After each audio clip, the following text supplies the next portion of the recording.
म्हणून वृत्ती अधिष्ठित आठवण जगाकरता जरूर वापरा, भगवंता करता निमग्न साधू निर्वृता. हे दोन महात्मे एका ठिकाणी आल्यानंतर भगवत लीलाचं स्मरण करण्यापूर्वी त्यांनी स्वतःला या दोन साधनेमध्ये निमग्न केलं. भर्तुपादावनुस्मरण तीव्रेण भक्तियोगेन निमग्न साधू निर्वृता. हे द्वितीय अध्यायातले 3-4 श्लोकातलं हे चिंतन आहे. भागवत म्हणजे अथांग सागर आहे. म्हणा क्रमाने समाजाला नेहमी भागवत सांगताना आम्हाला श्लोकाच्या अंतरंगामध्ये जायला वेळच मिळत नाही, कथा सांगायलाच वेळ पुरत नाही. पण कधी कधी क्षेत्रामध्ये एखाद्या श्लोकाचं चिंतन करायला वेळ मिळतो. कारण आपल्या क्षेत्रातले सर्व लोक कथेशी परिचित असतात. कथा थोडीफार जरी संक्षेप केला तरी सुद्धा क्षेत्रातल्या लोकांना चालतो. म्हणून भागवतामध्ये एक आहे इतिहास आणि एक आहे तत्वज्ञान. तर सर्वसामान्य ठिकाणी आम्हाला इतिहास प्रधान भागवत सांगावं लागतं. क्षेत्रामध्ये थोडं तत्वस्पर्शी भागवताचं चिंतन करता येतं. तर वृत्ती अधिष्ठित स्मरण यालाही व्यावहारिक स्मरण म्हणताय. जसं परवा आपण सत्याची व्याख्या पाहताना एक व्यवहारी सत्य आणि एक परम सत्य असे 2 भाग पाहिले. तसं स्मरणाचे सुद्धा 2 भाग आहेत. एक व्यवहारी स्मरण ते वृत्ती अधिष्ठित आहे आणि एक आध्यात्मिक दृष्ट्या जे स्मरण आहे ते वृत्तीच्या पलीकडचं आहे. वृत्ती अधिष्ठित स्मरणामध्ये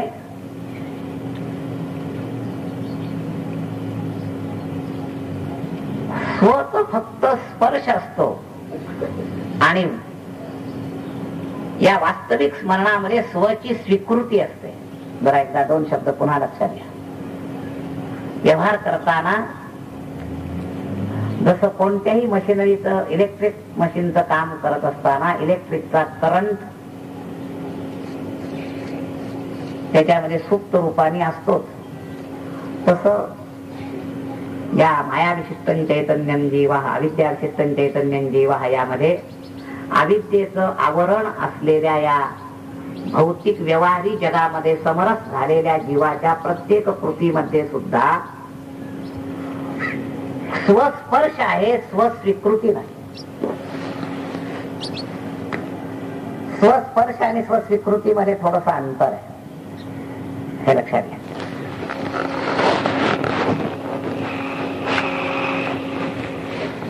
इथं जे ज्ञानोत्तर भक्तीच्या स्मरणामध्ये स्वस्वीकृती आहे आणि व्यवहारी अधिष्ठानावरून जे आपण वृत्तीच्या अधिष्ठानावरून जे स्मरण करतो त्यात फक्त स्वचा स्पर्श आहे.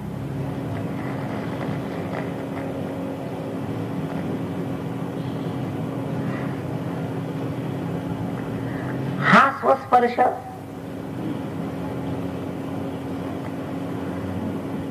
तीन अवस्थेमध्ये फिरत राहतो, जागृत, स्वप्न, सुषुप्ती. आणि तिन्ही अवस्थेत या स्वस्पर्शामध्ये तरतम भाव असतो.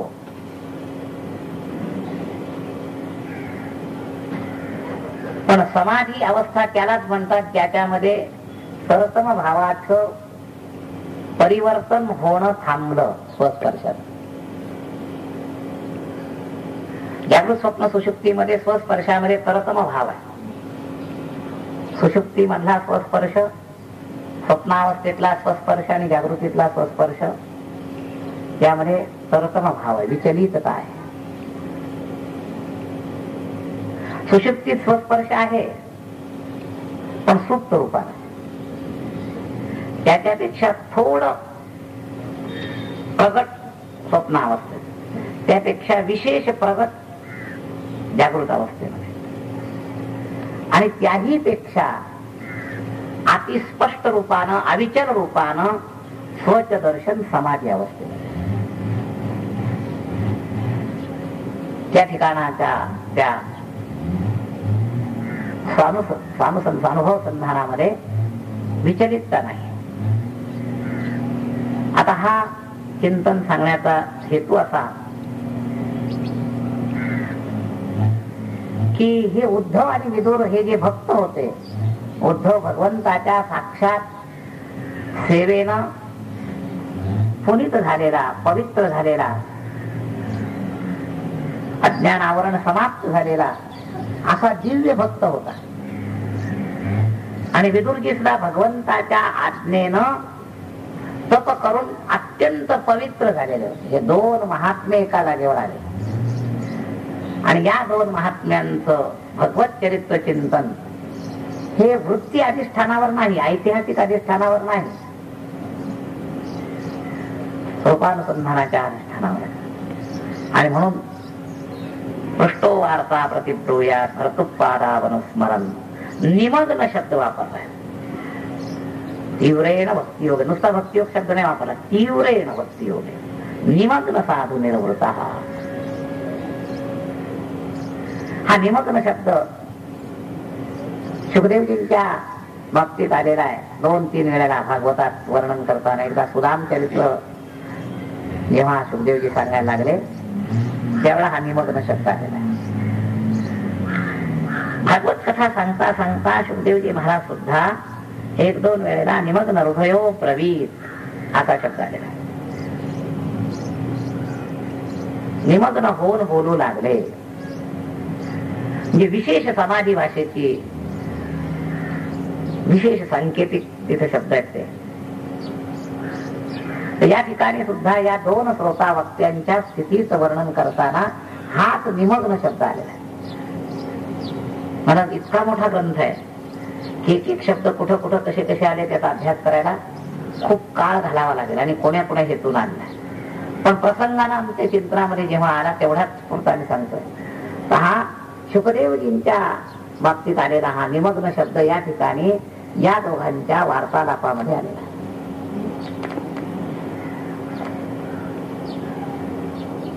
आपण निमग्न होत नाही. एकाग्र दिसतो, शरीरदृष्ट्या दिसतो,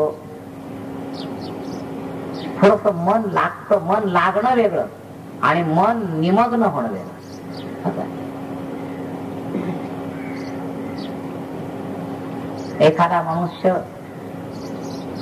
तोंड वर असलेला सुद्धा पाण्यात पोहत असताना पाण्यातच आहे असा उल्लेख केला जातो, पण तोंड वर असल्यामुळं तो पाण्यात निमग्न झाला असं नाही म्हणतात. असतो पाण्यात असतो.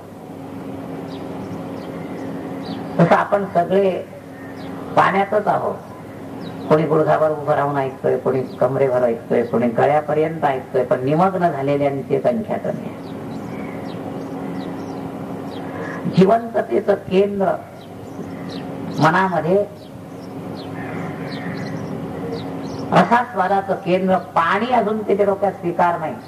जिवंत राहण्याचं साधन हवा आहे हे डोक्यात आहे म्हणून डोकं खाली बुडू देत नाही. तो खाली बुडू देत नाही. सगळं शरीर पाण्यात जाऊ दिलं पण डोकं नाही खाली जाऊ देत. तसं भौतिक वृत्ती जी आहे त्या वृत्ती अधिष्ठानावर राहूनच कथा ऐकतो. गुणदोष आपण का काढू शकतो? गुणदोष काढतो याचा अर्थ वृत्ती अधिष्ठानावरच एकाग्रता आहे म्हणून गुणदोष. नाहीतर श्रवणामध्ये गुणदोषच दिसतात. भगवत चरित्राच्या श्रवणामध्ये गुणदोष दिसतात. नुसते वक्त्याचेच दिसतात असं नाही, पोथीचे सुद्धा दिसतात. केवढं पाप आहे आपले. ज्या सिद्ध महात्म्यांची ही सिद्ध वाणी आहे त्या वाणीवर सुद्धा विकल्प येतो. भागवताची अमुक कथा अशी कशी सांगितली, ते आमच्या ठिकाणी तर अशी सांगितले, मग इथं अशी कशी आली. म्हणजे त्या भागवतावर सुद्धा विकल्प. वक्त्यावर केला इथपर्यंत ठीक आहे, क्षम्य आहे. शेवटी व्यक्ती पंचभौतिक आहे. त्याच्या वर्णनाच्या बाबतीमध्ये काही गुणदोष स्वाभाविक आहेत. तर व्यक्तीची चर्चा जास्त सदोष नाही म्हणता येणार, पण श्रोत्याच्या बाबतीत मूळ ग्रंथात सुद्धा दोष दिसतो, सिद्ध ग्रंथामध्ये. त्या ग्रंथाचा दोष का याच्या वृत्ती अधिष्ठित श्रवणाचा दोष. याच्या वृत्तीवर जो त्रिगुणाचा जो परिणाम आहे, त्या परिणामाचा हा परिणाम आहे, दुसरं काही नाही. लक्षात घ्या, तो ज्या गुणामध्ये वावरतो आहे त्या गुणाच्या अधिष्ठानावर वृत्ती एकाग्राच्या आधारावरच श्रवण केलं, म्हणून तो निमग्न झाला नाही. निमग्न शब्दाच्या व्याख्येकरता मी आपल्याला हे सांगतो, भागवत ऐकायचंय निमग्न हो. महाराज हे कक्षात वेगळे, काय सांगू तुम्हाला. आपण जी इथं प्रवचन कीर्तन ऐकतो, पाठ ऐकण्याच्या सवयीच्या पद्धतीतूनच आपण भागवताचंही श्रवण करतो, सर्व ग्रंथांचं श्रवण करतो. पण श्रवण भक्तीमध्ये उद्धव विदुर संवादामध्ये जो एक अधिकार होता, त्या अधिकाराची फक्त पुसटशी कल्पना मी तुमच्या समोर मांडतोय. तुम्ही आणि मी तिथपर्यंत पोहोचतो की नाही, आता आहेत की नाही, याकरता हे मांडत नाही. पण कमीत कमी थोडी पुसटशी कल्पना, किती निमग्नता जी आहे ती कोण्या लेव्हलवर आहे.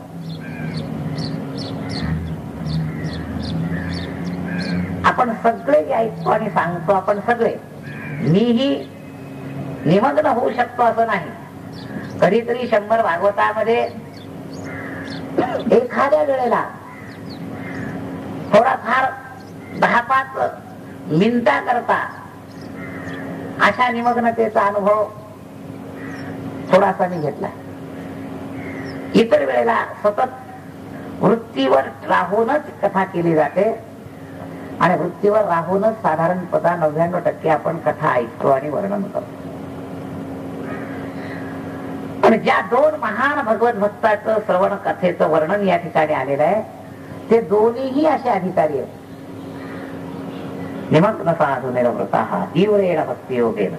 ही निमग्नता तीव्र भक्तियोगामध्ये तीव्रता आल्याशिवाय होत नाही.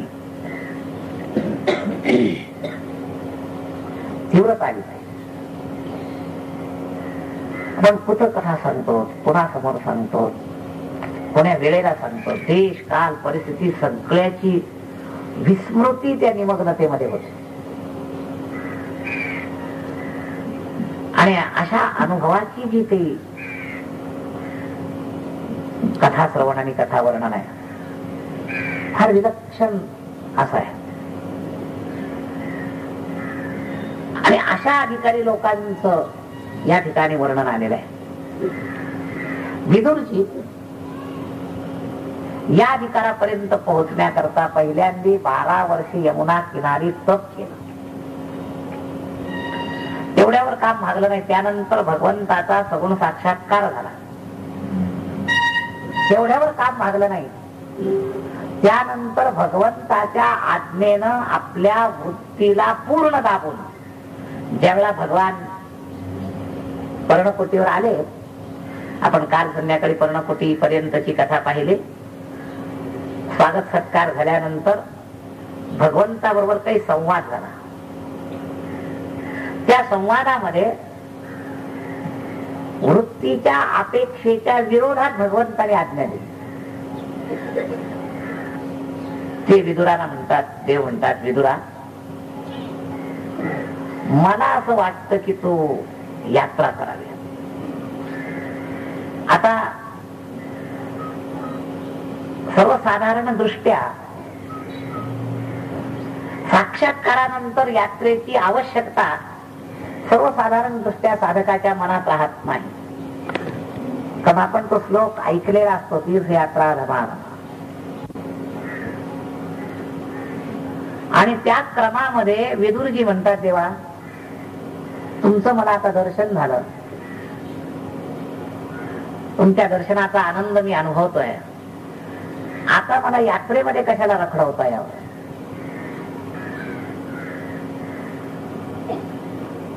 भगवंताने विचार केला की अजून हा वृत्ती अधिष्ठानावर बोलतोय. अरे मी सांगतोय एवढा, त्याच्यामध्ये बाकी विकल्प द्यायला नको याला. मी सांगतोय हेच प्रमाण पाहिजे. पण वृत्ती अधिष्ठान अजून पूर्ण संपलेलं नाही आणि त्यामुळे ते संपवायलाच पाहिजे म्हणून याला यात्राच करायला पाहिजे. मग एका वेगळ्या पद्धतीनं भगवंताने तो संकल्प मांडला. वैष्णव हृदयाचा विदुर होता आणि म्हणून वेगळ्या पद्धतीनं मांडला. भगवान म्हणाले, विदुरा, तुला यात्रा करायची इच्छा नाहीये, पण तुझ्या बरोबर मला यात्रा करायची इच्छा आहे. आता इष्ट भाव असल्यामुळं, श्रेष्ठाच्या सानिध्यामध्ये यात्रा असल्यामुळं, यात्रा ही साधना जरी खालची असली तरी मोठ्याच्या बरोबर असल्यामुळे त्याला श्रेष्ठत्व प्राप्त झालं आणि म्हणून विदुरजी सहज तयार होता. पण खरा मुद्दा त्यातला काय आहे? खरा मुद्दा आहे वृत्तीचा जोर शिल्लक राहिलाय. जसं रासलीले पूर्वी गोपिकांमध्ये भगवान गुप्त झाले, याच सुद्धा एक कारण त्या प्रेमाला वृत्ती अधिष्ठित गंध दिसला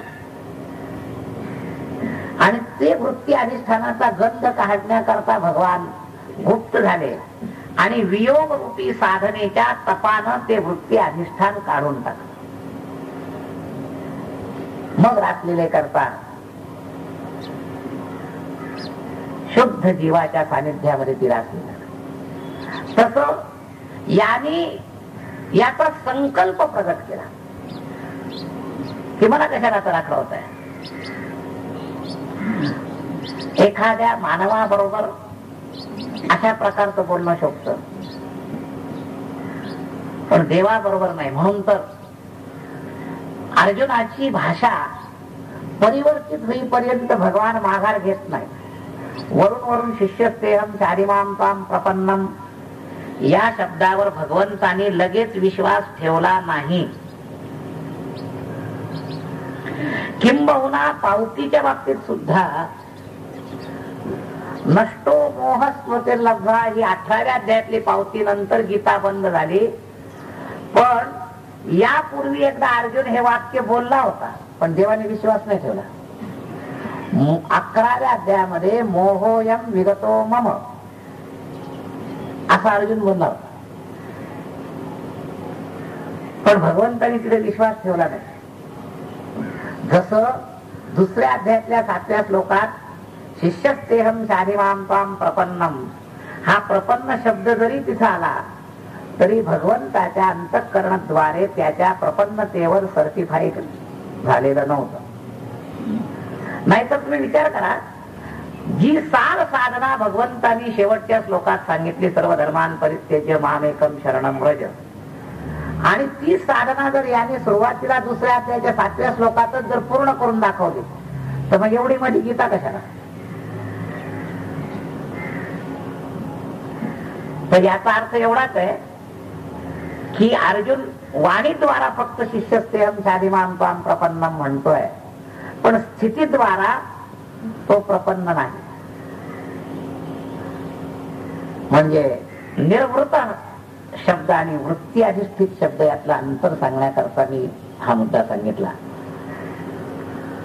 तर बहिरंग दृष्ट्या अर्जुन तिथं शिष्यस्तेहम शाधिमाम ताम प्रपन्नम म्हणतोय, पण ते म्हणणं त्याचं खोट आहे हे त्याच्याच बोलण्याने सिद्ध केलं. 7व्या श्लोकात तो असं म्हणतो आणि 9व्या श्लोकामध्ये नयोत्थेती गोविंद म्हणतो. शरणागत प्रपन्न शरणागताची भाषा राहते. लगेच पुढच्या 2 श्लोकातच जर तो खरोखर प्रपन्न शरणागत असेल, कथम विश्व माम संख्ये ही भाषा येऊ शकते काय? तदेकम वद निश्चित अशा प्रकारची उद्धट भाषा प्रपन्न शरणागत त्यामध्ये येऊ शकते काय?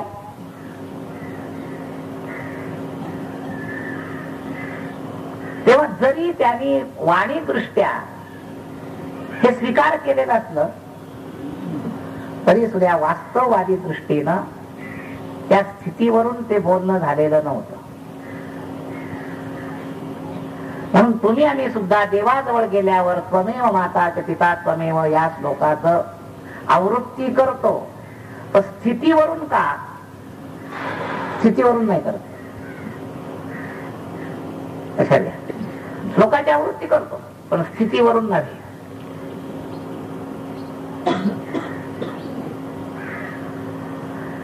स्थितीवरून जर ती आवृत्ती खरोखर स्थितीवरून जर आपल्या मुखारविंदातून निघाली तर मला जीवन निर्दोष होऊन जाईल. केवळ देवाचा संबंध झाल्यानंतर दोष राहिला कुठं? देवाच्या संबंध विस्मृतीमध्येच प्रकृतीचं तुमच्यावरचं आक्रमण आहे. देवाचा संबंध जर स्थिर झाला तर प्रकृतीचं आक्रमणही राहणार नाही, तुमच्यामध्ये दोषही राहणार नाही. प्रकृतीची ताकद देवाच्या सत्तेत घुसू शकत नाही. लक्षात, देवाचा वास्तववादी संबंध जर जीवाचा स्वीकार झाला स्थितीवरून तर यस्मिन् स्थितो न दुःखेन गुरुणापि विचाल्यते, याचीच अनुभूती यायला पाहिजे. एका बाजूला द्वंद्व चालू आहे, भय चालू आहे, हर्ष चालू आहे, आणि एका बाजूला मी देवाचा आहे म्हणतोय. या दोन गोष्टीत बसत नाही. निर्द्वंद अवस्था व्हायला, निर्दोष अवस्था व्हायला, निर्दोष आणि समम ब्रह्म.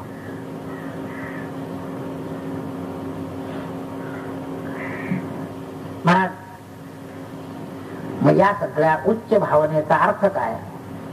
हे करूच नाही का? वृत्ती अधिष्ठित स्मरण करावं, जरूर करावं. त्याच्यातूनही या निमग्न होण्याची शक्ती मिळेल, पण निमग्नतेचा भ्रम करून घेऊ नये. याकरता हे दोन्हीतलं पृथक्करण समजलं पाहिजे. या वृत्ती अधिष्ठित स्मरणाला निमग्न समजून आपण निमग्नतेचा भ्रम करू नये, म्हणून या दोन्हीत अंतर आहे हे समजलं पाहिजे.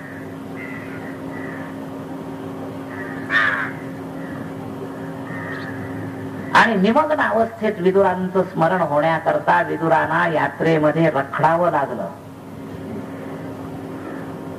आणि यात्रा करत करत करत करत कृष्ण लीलेच्या स्थलापर्यंत जाईपर्यंत निमग्नतेची अवस्था त्यांची झाली. आणि मग तिथं मात्र गेल्यानंतर त्यांची अशी स्थिती झालेली होती की ज्या भगवत लीला अनुभवाच्या स्थलावर जायचे त्या प्रत्येक स्थलावर एकाग्र झाले की त्यांना भौतिक शब्दस्पर्श रूप रस गंध पंचभौतिक सृष्टीचे पदार्थ वस्तू व्यक्ती काही दिसत नव्हत्या. त्या स्थानाची सत्ता रूपानं आविर्भूत झालेल्या भगवंताच्या त्यांना फक्त लीलाच दिसायचे, दुसरं काही दिसायचं. निमग्नतेचा परिणाम.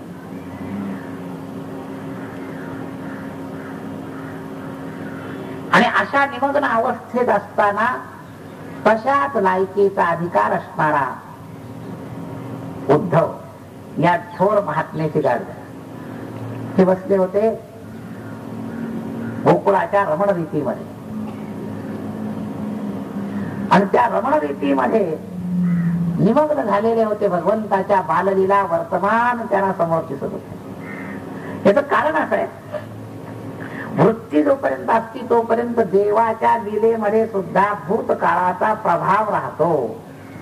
तुम्हाला आम्हाला भागवत ऐकता ऐकता अनुभव काय येत नाही, तर भागवत ऐकताना आमच्या वृत्तीवरचा प्रभाव वृत्ती अधिष्ठित राहून आम्ही भागवत ऐकल्यामुळं एक भूतकालीन इतिहास ऐकतो असा प्रभाव आमच्या वृत्तीवर राहतो. म्हणून आम्हाला त्याचा साक्षात अनुभव होतो. वैष्णव तत्वज्ञानाप्रमाणे नाम रूप धाम लीला आणि परिकर हे पंचनित्य तत्व आहेत.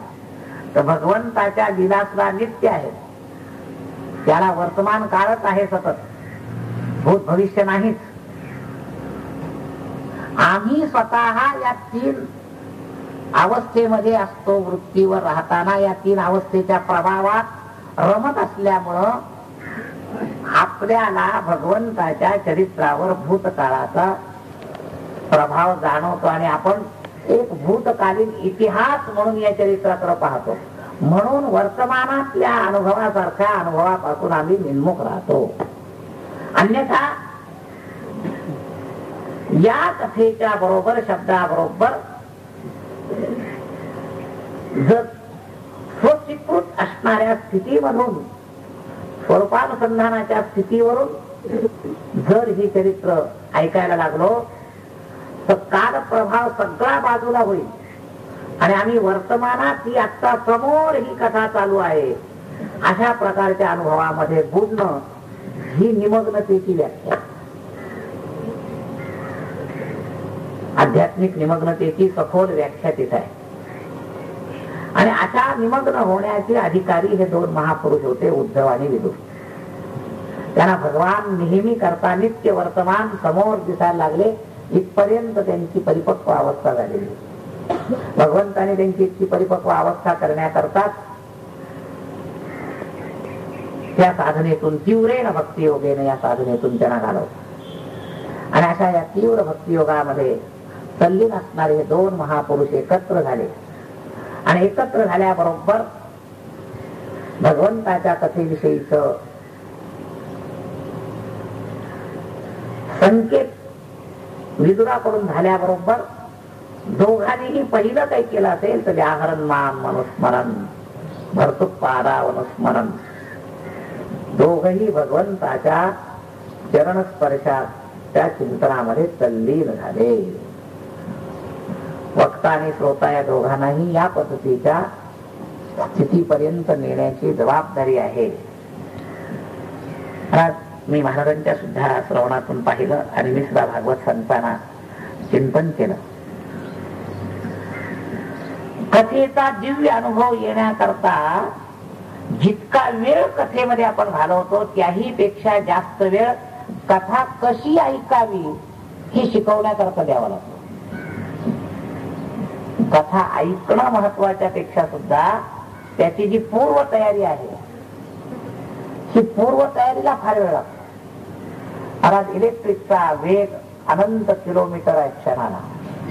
बटन दाबल्याबरोबर 50 किलोमीटरवर जरी मेन स्विच असलं तरी ते इलेक्ट्रिकचा करंट तात्काळ इथं पोहोचलो.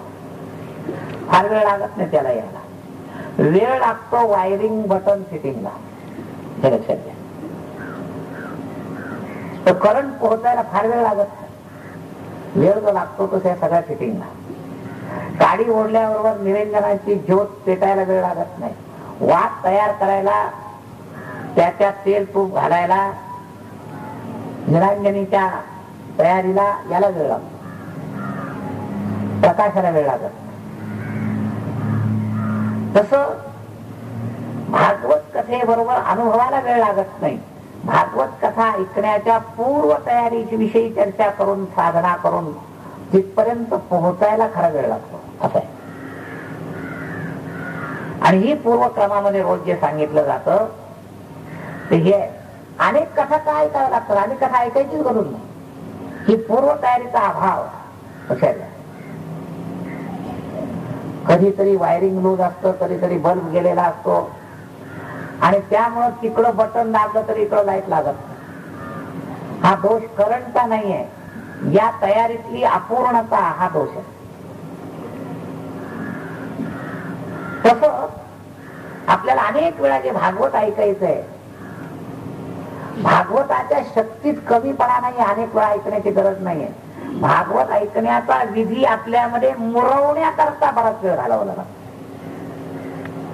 पुन्हा पुन्हा जे भागवत ऐकावं लागतं याच कारण आहे आपली पूर्व तयारी. आणि या पूर्व तयारीविषयी आज हा उपक्रम परत एकदा केला की निमग्न हृदय. शिवदेवजी महाराज समाधी भाषेमध्ये निमग्न हृदयो ब्रवीत असं बोलतायत. महाराज राजा परीक्षितीनं निमग्न हृदयो ब्रवीत. वृत्तीवर नव्हते म्हणून तहान भूक हरपली. 5 दिवस पाण्याचीही आठवण न होणं, एक वेळ अन्नाची आठवण न होणं, देहाची कॅपॅसिटी समजू शकतो. 7-5 दिवस बिना अन्न तर देह राहू शकतो. बिना पाण्याचाही 10-12 दिवस राहू शकतो. पण पाण्याची आठवण होऊ शकत नाही असं नाही. हे वृत्ती राहित्य होतं म्हणून पाण्याची सुद्धा आठवण झाली. कबूल केलं त्यांनी. 6 दिवसानंतर शिवदेवजी महाराज 6व्या दिवशी म्हणाले होते सप्ताहामध्ये की राजा रे 5 दिवस झालेच कथा ऐकतोय लगातार, की जलपान कर.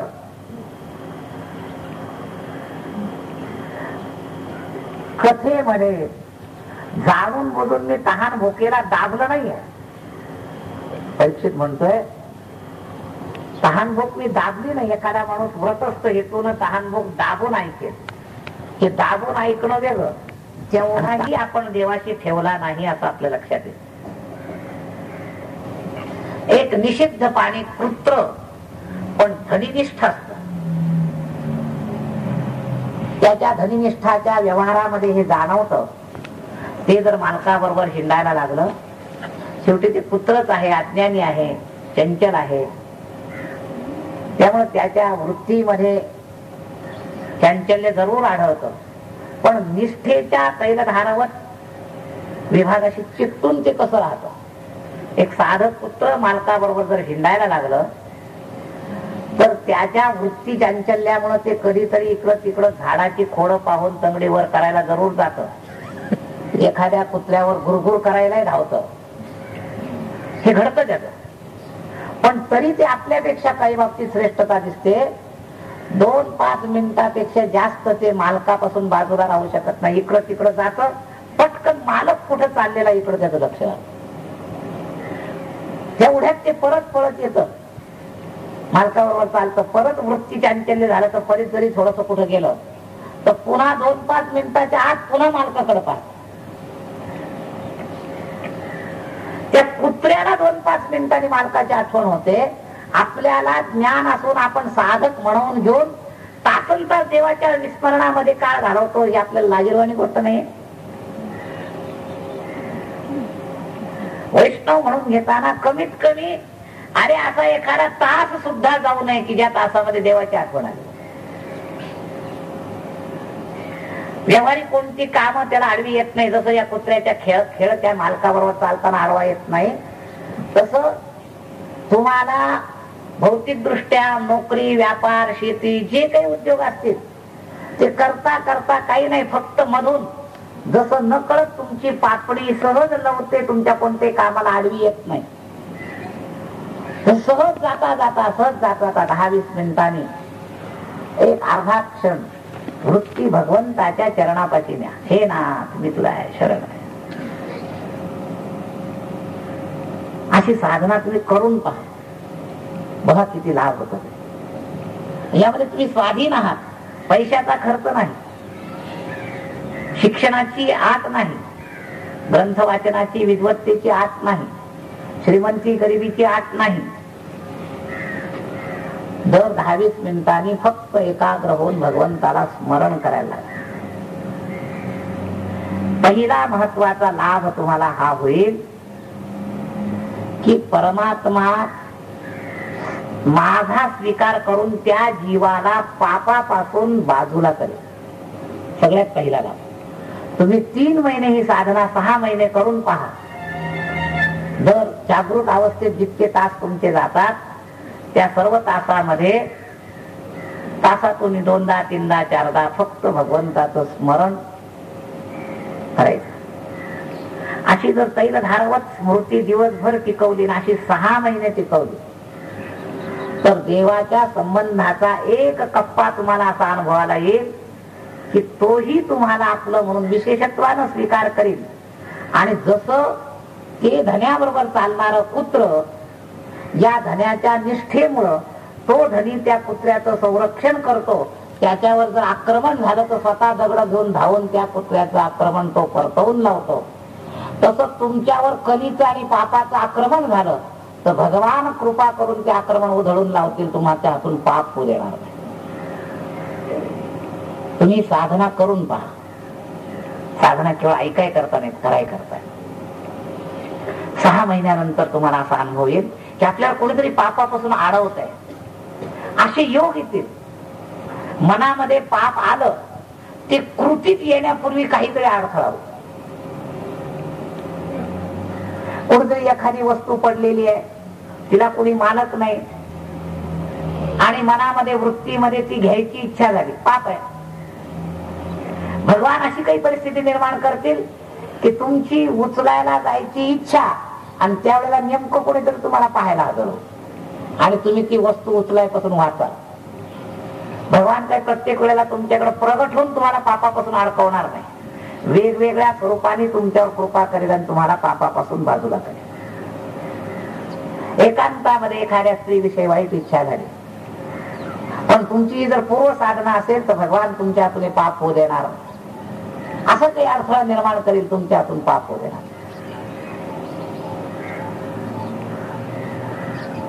तर याकरता ही साधना जरूर करा.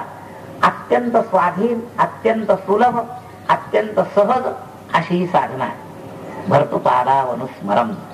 वैष्णवाने आपल्याला वैष्णव म्हणून घेण्याकरता कमीत कमी इतका संबंध असला पाहिजे. भौतिक जगाच्या दृष्टीनं, प्रारब्धाच्या दृष्टीनं तुम्ही कुठेही जन्माला आलेले असा, तुमचा कोणी परिवार असो, तुमच्या खाण्यापिण्याचे उत्पन्नाची साधनं, नोकरी, व्यापार, शेती काहीही असो, तुम्ही स्त्री असा, पुरुष असा, लहान असा, मोठे असा, या साधनेकरता काही अडथळा नाही. फक्त तुम्ही ठरवण्याचा फक्त अडथळा आहे. तुम्ही जर ठरवलं आणि ही साधना जर सुरू केली, भगवत चरणाचं स्मरण, तर तुमच्या भक्तीमध्ये तीव्रता निर्माण होईल. तीव्रेन भक्तियोगेन निमग्नतेची पूर्व तयारी होईल. आणि भक्तीची एकदा तीव्रता झाली की भगवत स्मरणामध्ये तन्मय होणं, निमग्न होणं, लय पावणं सोपं आहे. तेव्हा ही निमग्नता आपल्यात यावी. भगवंत चिंतन करताना, भगवत कथा ऐकताना आपल्याला भगवंताचा अनुभव यावा, असं सामान्यत्वानं बऱ्याच वैष्णवांना आपल्या सगळ्यांना वाटत असतं. याचे उपाय शास्त्रानं, पुराणानं, संतानं लिहून ठेवलेत. त्याच्यावर गांभीर्यानं आचरण्याच्या दृष्टिकोनातून विचार करण्याची गरज आहे. तर श्रीमद भागवतामध्ये हा जो भर्तृपादावनुस्मरण एक सहज साधनेचं सूत्र, त्या द्वितीय अध्यायामध्ये, तृतीय स्कंदाच्या 2 मोठ्या लोकांच्या आचरणातून हे सूत्र तुमच्यामध्ये प्रविष्ट करवण्याचा प्रयत्न केला. हे 2 महान भगवत भक्त विदुर आणि उद्धव या आचरणासहित निमग्न होऊन भगवत लीलेचं चिंतन करू लागले. आणि त्यामुळं त्यांना ती भगवंताची लीला साक्षात अनुभवाला आली.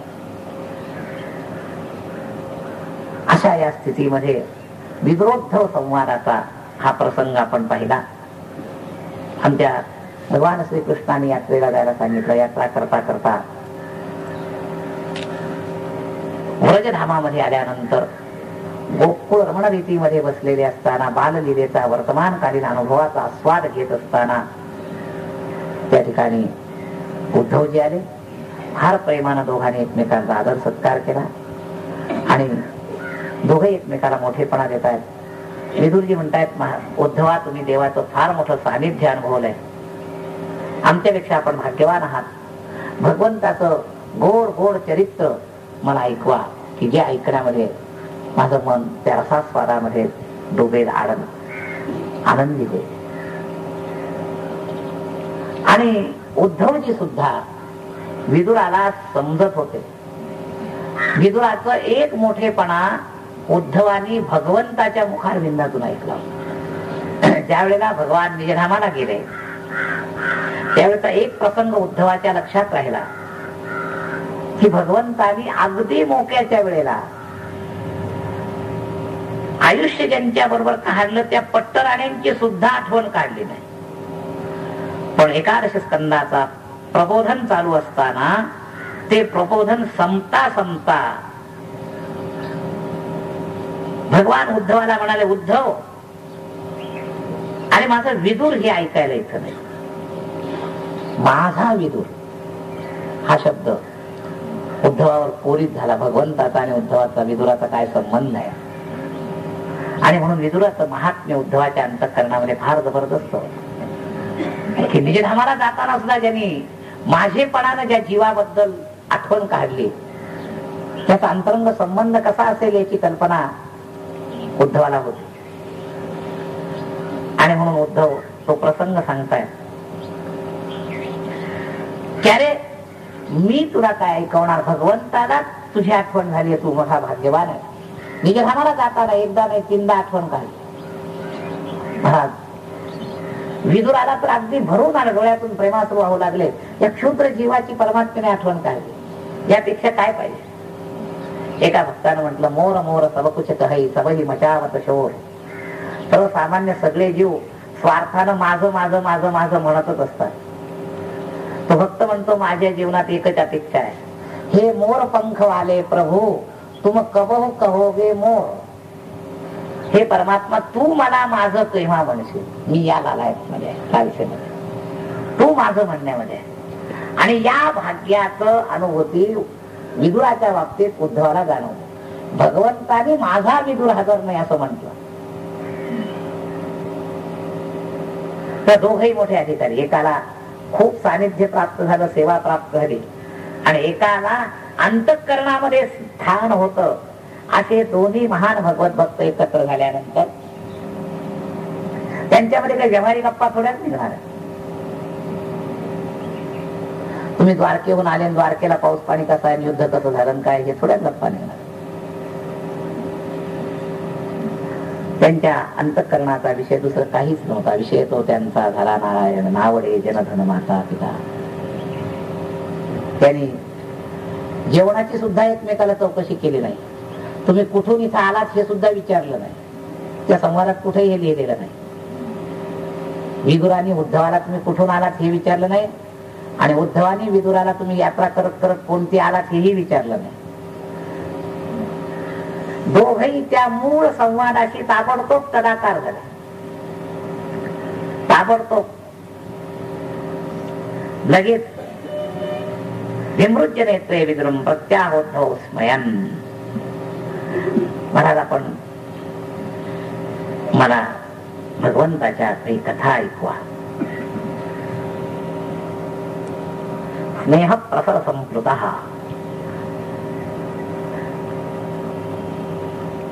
प्रेमयुक्त अशा भगवंताच्या लीला ऐकू अशी प्रार्थना केली. उद्धवची टाळू शकत नाही. त्या निमग्न हृदयाला फक्त सांकेतिक स्पर्शाचीच गरज होती, विस्ताराची अपेक्षा नव्हती. सार चिंतन म्हणून दुसऱ्या आणि तिसऱ्या अध्यायामध्ये हे सार चिंतन केलं. भगवत लीलेला 4 विभागामध्ये वर्णन केलंय. प्रेमी भक्तांना विशेष आनंद देणारी व्रजलीला. आजही वृंदावनामध्ये काही भक्त भागवताच्या पूर्वार्धातच नेहमी चिंतन करतात. कारण 39व्या अध्यायापर्यंत व्रजलीला आहे सगळी.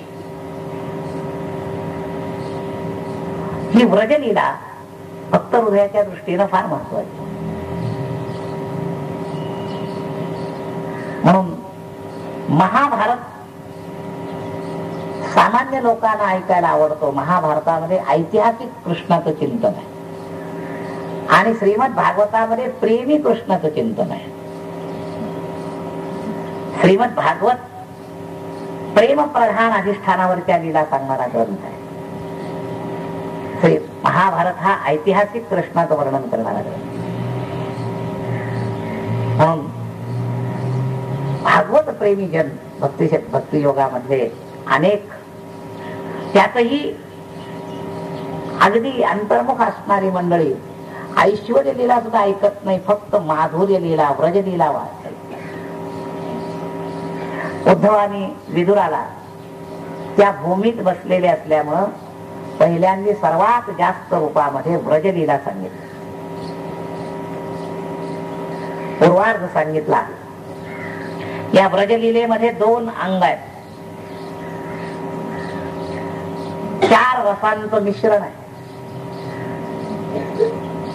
पहिल्या 10 अध्यायापर्यंत वात्सल्य रस प्राधान्य आहे. तदनंतरच्या 4-5 अध्यायामध्ये 11व्या अध्यायामध्ये वात्सल्य मिश्रित सख्य रसाचं वर्णन आहे. 12व्या अध्यायापासून तर 17व्या 18व्या अध्यायापर्यंत 19व्या अध्यायापर्यंत शुद्ध सख्य रसाची कथा आहे. आणि वेणुगीतापासून माधुर्य रसाची कथा सुरू होते, ती रासलीलेपर्यंत. आणि तदनंतर वियोग रसाची कथा आहे. अशा विभागामध्ये ही व्रजलीला येते. या व्रजलीलेचं यथाक्रम वर्णन वेदोद्धवानी केलंय. इथं आपण त्याचा तात्विक संकेत पाहतोय. पुढे आपल्याला प्रत्यक्षात या लीला दशमस्कंदामध्ये ऐकायच्या. दशमस्कंद विस्तृत या कथेचं वर्णन करण्याकरताच असल्यामुळं विदुरोद्धव संवादाचा सार फक्त सांगतोय. यानंतर थोडं कमी महत्व देऊन मथुरा लीला ऐकवली. भक्त हृदयाकरता ऐश्वर्य रस थोडा गौण असतो. ऐश्वस्त भूमी आहे मथुरा आणि द्वारका. मथुरेचे ऐश्वर्य रस आहे आणि द्वारकेमध्ये ऐश्वर्य रस आहे. द्वारकेमध्ये ऐश्वर्य रसाबरोबर धर्म संस्थापनेचं अधिष्ठान, दुष्ट विनाश दोन्हीकडे. कंस उद्धार आहे मथुरा लीलेमध्ये. दुर्योधन पराभव, पौंड्रक पराभव, शिशुपाल पराभव, हे सगळे द्वारका ऐश्वर्य लीलेमध्ये. तेव्हा दुष्ट विनाश दोन्हीकडे आहे. परंतु संस्थापनेचं विशेष कार्य द्वारकेमध्ये भगवान राजाधिराज झाले आणि मथुरेमध्ये उग्रसेनाला राजा ठेवूनच काम केलं. असा फरक आहे. तेव्हा हे दोन प्रकारचे ऐश्वर्य रसाचे उल्लेख या दोन भूमीवरच्या काळामध्ये चिंतन केलेले आहेत. व्रजभूमीचे काही पोटभाग व्रज लिलेचे आणि ऐश्वर्य लिलेचे पोटभाग अशा सांकेतिक विभागातून ही कथा आलेली. तेव्हा या सांकेतिक पद्धतीनं कथा ऐकत असताना दोघही निमग्न झालेले आणि या दोघांच्या निमग्नतेमध्ये कथेचा शेवट ज्ञानलीलेमध्ये होऊ पाहत होता. उद्धवानी इतिहास सांगता सांगता भगवंताच्या निजधाम प्रसंगामध्ये प्रश्नोत्तराच्या माध्यमातून मला काही तत्वज्ञान सांगितलं असा उल्लेख केला. विदुरजी त्या तत्वज्ञानाच्या ग्रहणाकरता लाचावले आणि म्हणतात की तुम्हाला जे तत्वज्ञान सांगितलं ते मला सांग. अरे विदुरा, हे ज्ञान तुझ्यापर्यंत पोहोचवण्याची माझ्या आधी देवाने सोय केली. हे ज्ञान जेव्हा सांगितलं गेलं त्यावेळेला मैत्रेय मुनी तिथे हजर होते आणि मैत्रेय हजर असल्यामुळं त्या मैत्रेयांना हे ज्ञान तुला सांगण्याची आज्ञा भगवंतानं दिलेली आहे आणि मला मात्र बद्रीनाथावर जाऊन तप करण्याची आज्ञा दिली आहे. म्हणून याचा विस्तार करण्याकरता मी थांबत नाही. मला निरोप दे. तुझा आग्रह मोडता येत नाही म्हणून मी सुरुवातीला तुला व्रजलीलेचा थोडा प्रेमरस सांगितला. आता हा जो तात्विक तत्वज्ञानाचा भाग आहे हा तुला मैत्रेय मुनी सांगतील असं सांगितलं. आणि मैत्रेय मुनी सांगतील म्हटल्याबरोबर म्हणजे उद्धवानी विदुराचा निरोप घेतला. उद्धवजी बद्रीनाथच्या रस्त्याकडे निघाले. आता दम कुठे? विदुरांना लालसा लागलेली पुढच्या तत्वज्ञानाची भगवत मुखारविंदातून ऐकलेल्या ज्ञान ऐकायला मिळेल. ताबडतोब गंगा किनारी मैत्रेय मुनीचा आश्रम होता. तिथे आले. मैत्रेय मुनींना प्रार्थना केली. शरणागत झाले. मैत्रेय मुनी सुद्धा विदुरांना चांगलं ओळखत होते. एक तर भगवंताने आठवण काढली हा दुसरा एक भाग उद्धवाच्या बाबतीत होता. मैत्रेय मुनी अजूनही एक उल्लेख करतात की विदुरजी म्हणजे सामान्य दुसरं तिसरं कुणी नसून साक्षात धर्मराजाचा अवतार आहे. आणि त्याही कथेचा सांकेतिक भाग यामध्ये येतो. मांडव्य ऋषीच्या शापाने दासीपुत्र धर्माला व्हावं लागलं. चोराला सोडून संन्यासाला फाशी व्हावी याप्रमाणे मांडव्य ऋषीच्या आश्रमामध्ये काही चोरांनी धन सोडून पळून गेले. राजाचे नोकर तिथे येऊन हा त्या चोरांचा नायक आहे असं समजून या ऋषींना धरून घेऊन गेले. राजासमोर मुद्दा मांडल्यावर राजाने प्रत्यक्ष व्यक्ती न पाहता त्याला फाशीवर द्यायची शिक्षा सुनावली, सुळावर द्यायची. राज्यामध्ये सूळ रवला गेला आणि सुळावर हे बसले. योग शक्तीनं सूळ त्यांच्या शरीरात घुसला नाही. निरोप शिपायांनी तिथपर्यंत पोहोचवला. राजाचा अपराध लक्षात आला. राजा स्वतः आला, ऋषितुल्य व्यक्तिमत्व पाहिलं, क्षमा मागितली, शाप देऊ नका प्रार्थना केली. आणि त्या मांडव्य ऋषीने राजाला म्हटलं की तुला मी शाप देणार नाही, पण प्रत्येक कर्माच्या पाठीमागे जे अधिदैवी नियोजन आहे त्या नियोजनाचं संशोधन करून मी यमाला विचारायला जाणार आहे, माझा काय दोष होता, मला सुळावर चढव. त्याप्रमाणे ते यम दरबारात गेले. यमाने स्वागत केलं, आनंदानं स्वागत घेतलं नाही. पहिलं माझ्या प्रश्नाचे उत्तर दे, मला सुळावर का चढावं लागलं?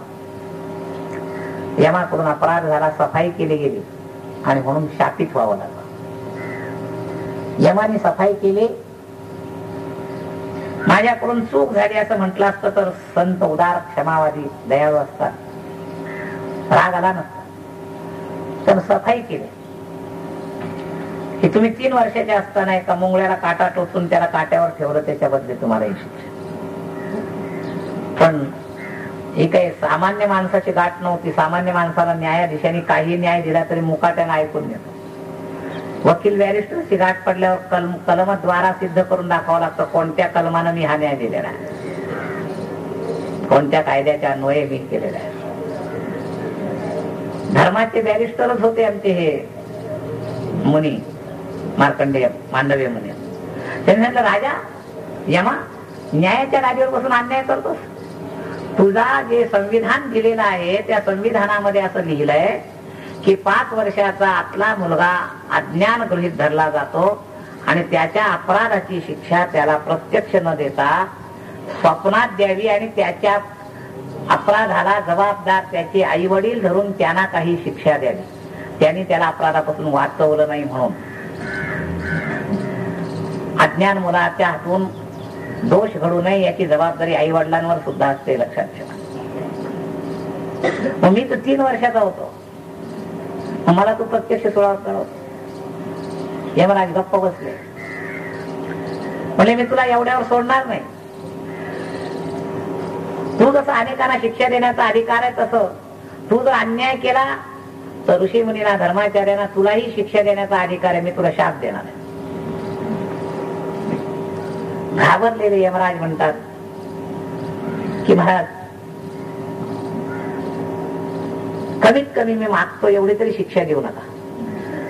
मला राजा बनवू नका, दासीपुत्र बनवू नका, चांडाळ बनवू नका. क्रोधमय अवस्थेतले ऋषीने नेमकं तेच सांगितलं, जे तुला नकोय ते देण्यातच तुला शिक्षा वाटणार आहे, हेच 3 जन्म तुला घ्यावे लागतात, असा शाप दिला. आणि द्वापार युगामध्ये 3ही जन्म यमराजाला घ्यावे लागले. राजा रूपानं युधिष्ठिर धर्मराज, दासीपुत्र रूपानं विदुरजी, आणि ज्या चांडाळाच्या भोजनानं राजसू यज्ञाच्या पूर्तीचा उल्लेख येतो तो त्या राज्यातला चांडाळ हासला यमराजाचा अवतार होता. असे 3 जन्म मांडवी ऋषींनी त्याला शापित होऊन त्याला घ्यावे लागले. आणि म्हणून मैत्रेय मुनी म्हणतात की आपण साक्षात 12 महावैष्णवापैकी एक आहात, तेव्हा मी आपल्याला चांगलं ओळखतो, असं आदरणीय भाषा वापरली. आणि त्यानंतर विदुर मैत्रेय संवाद सुरू झाला. विदुरजी म्हणतात की तुम्हाला जे ज्ञान सांगण्याचे संकेत मला झालाय, ज्ञानम परमस्वात्मना प्रकाशम यदा योगेश्वरेश्वरस्ते वक्तुम भवानो हति यद् विष्णो भृत्या स्वभृत्यार्थ कृतश्चरन्ति. ते मला ज्ञान सांगा. आणि या ज्ञानाच्या सुरुवाती करता या नात्यामधून विदुराने मैत्रेयांना काही प्रश्न विचारले. पहिल्यांदा प्रकृतीविषयी माझा संदेह दूर करा, म्हणजे मला ज्ञान ग्रहण करण्याच्या बाबतीत माझी भूमिका तयार होईल. म्हणून पूर्वी अनेक संवादामध्ये सर्ग विसर्गाच्या कथा येतात. त्याप्रमाणे सृष्टीच्या उत्पत्तीविषयीची सांकेतिक शंका विदुराने विचारली. सृष्टीविषयीचं शंका समाधान श्रीमद भागवतामध्ये 2-3 वेळेला येतं. द्वितीय स्कंदामध्ये सूत्र रूपानं येतं.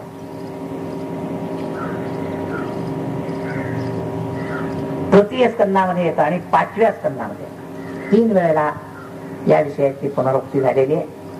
दुसऱ्यापेक्षा तिसऱ्यात ज्यादा आहे, तिसऱ्यापेक्षा 5व्यात जास्त आहे विस्तारा. दुसऱ्यामध्ये तात्विक सृष्टीचं वर्णन, ब्रह्मदेवाच्या सृष्टीचं उत्पत्तीचं वर्णन, ब्रह्माची तपश्चर्या असा थोडासा भाग आलेला आहे. तो शुक परीक्षित संवादात आलेला आहे. तृतीय स्कंदामध्ये विदुरजींना मैत्रेयानं हे प्रश्न विचारले, त्याच सृष्टीविषयी चर्चा केली. सृष्टी कर्म ही जी चर्चा आहे ना, सृष्टी सुव्यवस्थित राहण्याकरता केलेली कर्मविधान, या कर्मविधानाला पूर्वमीमांसा असं म्हटलेलं आहे. म्हणून तृतीय स्कंदात 2 अंग आहेत. तृतीय स्कंदाचे पूर्वमीमांसा आणि उत्तरमीमांसा. सुरुवातीला पूर्वमीमांसेचं वर्णन आहे आणि नंतर कपिलाख्यानाच्या माध्यमातून उत्तरमीमांसेचं वर्णन आहे. देवहूतीनं धर्माच्या उत्तरांगाची चर्चा केली, आत्मकल्याणाची चर्चा केली आणि त्यावेळेला जे कपिलाने उपदेश केलाय ते उत्तरांग म्हणजे उत्तरमीमांसा आहे. आणि सृष्टीच्या उत्पत्तीची जिज्ञासा, याविषयी जी प्रश्नोत्तर आहेत, या सृष्टीवर धर्मसंस्थापना करण्याकरता पृथ्वीची स्थापना, मानवी सृष्टी, मैथुनी सृष्टी, याविषयीची जी सगळी चर्चा आहे ही पूर्वमीमांसेमध्ये येते. कर्मविपाक ज्याला म्हटलेलं एका भाषेमध्ये, पूर्वमीमांसेमध्ये सगळा कर्मविपाक आहे.